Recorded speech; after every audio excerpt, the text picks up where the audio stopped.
All right, so today we're going to look at lesson 11. This is moving into somatic therapies for trauma and related disorders.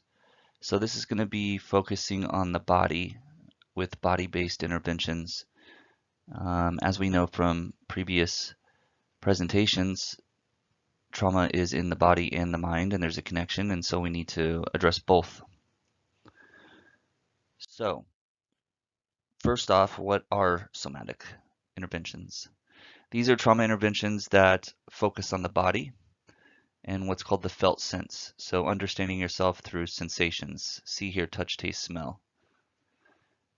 This incorporates a lot of Eastern philosophies into Western practices with a focus on mindfulness and being aware, present in the moment.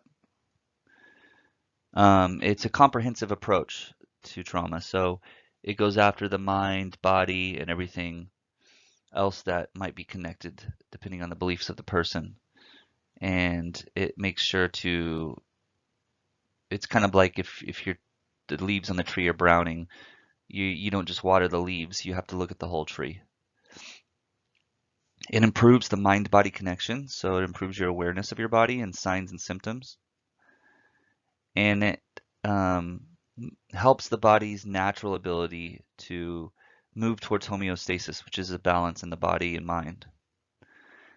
This is somewhat of a newer approach to trauma, considering, since the beginning of time, but it's been around for quite a few decades now, and it's becoming more and more attractive in the trauma field because of the benefits that we're seeing. One of the important books that I want to bring up here is Sensory Motor Psychotherapy by Pat Ogden. She's a well-known name in the trauma field, and sensory motor psychotherapy is an approach that deals with how the body develops specific movements, motions, postures, things that are created as a resource in the moment to deal with trauma. So if a young woman who is normally very boisterous, outgoing, everybody kind of knows who she is, she's 17, high school, and then one day she stays after because her teacher asked her to, and he is inappropriate towards her. Maybe she starts to walk around with her head down, slouch, not making eye contact, wears baggier clothes. This is a resource in the moment. She may or may not be aware of what she's doing, at least some of the decisions maybe, but not all of them. Not making eye contact so that people don't notice you, slouching so you make yourself smaller so they're less likely to notice you, being quiet because then you won't get their attention and that won't make them come after you. So it's, your body learns to survive in trauma too. Another example is somebody who walks out of their house with their, chest puffed up, shoulders out, arms out, trying to make themselves appear bigger. They're probably trying to cover up for an insecurity and they're overcompensating. And this can be a trauma response. It could be due to maybe they grew up in a family with a lot of siblings or a tough family where there was abuse. Maybe they grew up in a tough neighborhood. It could have been any number of those things that caused them to develop these physical symptoms of trauma as a survival. But they keep us trapped in the past and they don't serve us later. The girl walking around with her head down, hidden at 30 or 40 years old, she's not going to attract the kind of people that she's looking for. Our present orientation is impacted by this past experiences, these past traumas, not only in the mind, but in the body. Our body reacts differently in the present based on the past, just like our mind does. There's a very heavy focus on mindfulness here, which means a heavy focus on being aware of the present moment with what you see, hear, touch, taste, and smell, because this keeps you grounded in the present moment where the trauma is not occurring. There's a three-phase approach to the sensory motor psychotherapy. One is to develop resources and coping skills so that the client can regulate, they can decrease the intensity and or the frequency of the symptoms that they experience. Another phase is approaching memories and identifying and discussing how they impact the present moment for the person, both physically, psychologically, emotionally, interpersonally, etc. And then last phase of this is exploring relationships and attachment and moving into preparing for the future. This is a great book. It's meant for therapists and clients. There's basically a therapist section and a client section both within this book. Next, we have Peter Levine, who's very well known for somatic experiencing. Basically, his focus is on the energy that gets trapped in our body due to going through the fight, flight, or freeze response and getting stuck because it's trauma and it didn't process correctly. He relates this to animals in the wild. Like, he shares a story about how if you see a gazelle running from a lion, right before the moment of attack, before it knows that it's done, it might lock up and fall and just like it's dead. And this is a freeze response located in the back part of the brain, the hindbrain, which is also known as the reptilian brain. It's the most simple survival part of our brain. It's what keeps our heart beating, our lungs breathing, and does the automatic things that we need it to do. And it will also go into freeze mode if we feel like we cannot fight and we cannot flight and we're stuck. It goes into this instinctual, animalistic, core survival technique. Peter Levine highlights the nervous system and how we need to improve our control of this in order to improve our ability to manage anxiety. Somatic experiencing does not require you to relive the events again. You don't have to talk about them or discuss them. You bring them up, you feel them, and you process that energy. Clients learn that they can monitor and identify signs of arousal through becoming aware of their body and learn and use relaxation techniques that help to decrease or eliminate the anxiety they feel due to their trauma or past experiences and stress. Emotional freedom technique, EFT tapping. This is one that's been around for a while and it's been very useful for a lot of the clients I work with. There's specific parts of your body that you tap on as you make positive affirmations. So, it uses theory from acupuncture and acupressure and focuses on meridian points, which are energy spots, to help restore the balance in your body. It's influenced by Eastern philosophy and driven by acupressure theory mixed with psychotherapy. A specific sequence is identified and you complete it while creating or while making negative statements or experiencing negative emotions, and then you state positive affirmations as you tap certain areas again to replace these negative thoughts and anxiety. It's one of the very few treatments that have been authorized to use with veterans with PTSD. Next is trauma-informed yoga and art therapy. These are great because they incorporate the felt sense of the body and tying it to what you're dealing with. Yoga focuses on the mind-body connection for a holistic approach.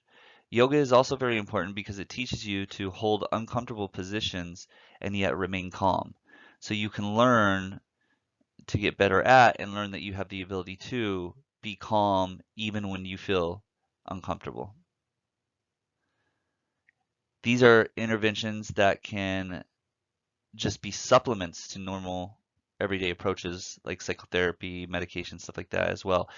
So they're great because they can work on their own, but they can also add to any self-care routine and not cause any issues with the other exercises or medications involved. There are certification courses for yoga and trauma-informed art therapy, which means you can get a little bit more legitimacy and understand the nuances that make it specifically a trauma-informed approach. Last but not all, I do want to mention one that I've been diving into more, which is vibroacoustic and sound therapy. Vibroacoustic is using a bed or a chair that has transducers, which are basically speakers that are not meant to make sound. They will emit sound if they are connected to like a chair or a table or a bed because of the vibrations in that object.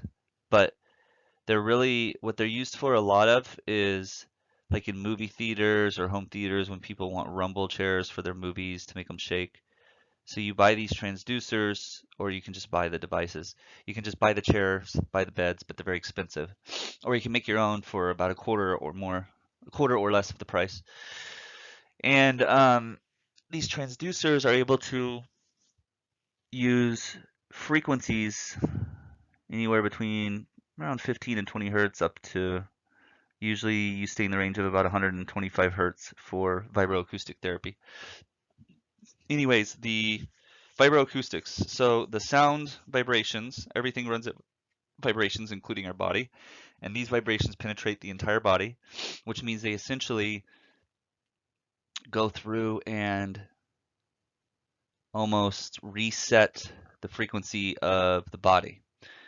This is something that's been used in Scandinavia and other countries over there for decades, and it's just more recently coming into the US. So more research is starting to come out of the US now. But vibroacoustics have been shown to help in momentary as well as long-term ability to relax the body and manage anxiety and improve sleep and rest. It's shown a lot of promise in helping those with Alzheimer's disease, with memory and cognitive behavioral issues. Using just very low sound wave stimulation therapy has been also shown to help alleviate pain with nerve pain, back pain, and also fibromyalgia. Another study found that low frequency music stimulation had beneficial effects with depression when added to other interventions. Vibroacoustic stimulation has been shown to help improve insomnia, and it has been found to be beneficial for pain and mood relief while using self-care interventions. It's shown to improve those outcomes and extend the outcomes of these other self-care interventions when added. So it's been around for a while, but it's newer really over here in the Western side. Here is just some pictures of a table that I built. So you can see in the top right, there is an amp and there's an app there that helps you choose different frequencies. And then the bottom is my daughter's actually using the table. It has some extras on it. It has heats, it has aromatherapy. She's wearing an eye massager mask. And then I also have virtual reality glasses for meditation. There's a 10,000 lumens light therapy device on there, which is actually kind of useless right now for her because she has her eyes covered with the device, and you need the light actually entering the retinas. And then she has noise canceling headphones on because she's listening to binaural beats, which can help as well. Next picture is just showing the transducers under the table, and then the last picture is just a image of a tuning fork.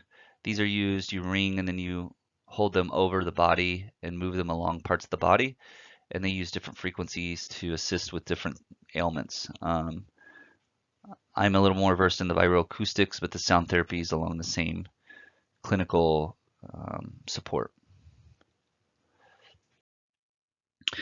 So, of course, there's talk therapy, which is traditional. This is not somatic, but just wanted to throw this in there to show the opposition, which is it generally focuses on cognitive, whereas somatic focuses on body. It doesn't always address the symptoms in a holistic manner because if you go after the mind, then most of the symptoms in the body should hopefully go away, but there are body-based symptoms and trauma can be, dealt with in the mind but still exist in the body and vice versa. It may ignore different signals experienced by the body because it's so focused on the mind. Talk therapy is effective, but it is a lengthy process compared to things like EMDR that can work faster sometimes for PTSD. It's more limited than somatic interventions because of the client's capacity, their mental capacity. Obviously, a client can have physical capacity issues that are going to make some somatic interventions difficult, but psychotherapy is only available to people who have a relatively high, or at least, they have a high enough level of interpersonal experience, cognitive abilities, intelligence, stuff like that to be able to really benefit from. So we're talking about bottom up or top down. So top down is how to think different. So that's CBT, MBCT, that's the cognitive psychotherapy talk stuff, which is very useful. We highlighted a lot of bottom up. These are things that go after other parts of the brain and like EMDR, the art and yoga, trauma-informed art and yoga we talked about. These are comprehensive and they go from the bottom up, and you can use bottom down at the same time and really go both, hit everything at once, which is what I like to do.